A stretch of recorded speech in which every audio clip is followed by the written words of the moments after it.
Мужчина в течение часа стоял в открытом окне 12-го этажа дома на Костюшка-Григоровича, 44. По словам очевидцев, он бредил. Ему мерещились змеи. На место оперативно прибыли спасательные службы, выдвинули пожарную лестницу и развернули куб жизни, чтобы в случае чего смягчить падение. Когда специалисты все же попали в квартиру, выпили входную дверь, мужчина прыгнул. Его успели схватить за ноги, но не удержали. Мужчина показал настоящие чудеса акробатики и в полете ухватился за карниз балкона этажом ниже.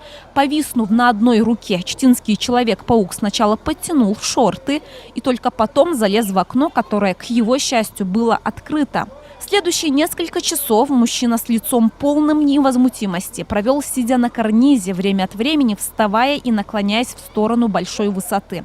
Все это время с ним беседовал психолог МЧС. На контакт он шел очень тяжело, но потихонечку, понемножечку мы вошли к нему в доверие, подстроились под него и тем самым пытались как-то стабилизировать ситуацию.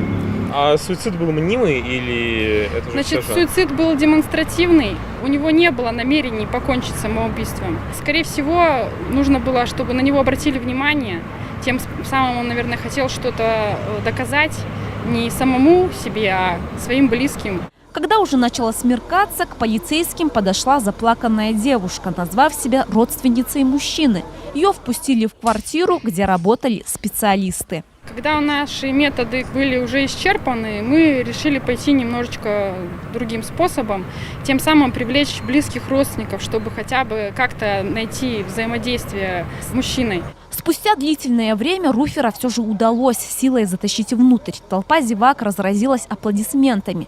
Полицейские посадили мужчину в карету скорой помощи, его увезли в больницу.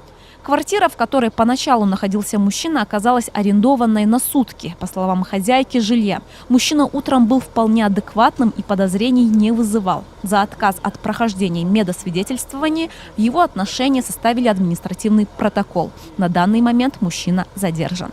Гуля Алхасова, Даниил Ботвинский, Антон Носов, РТК Забайкалье.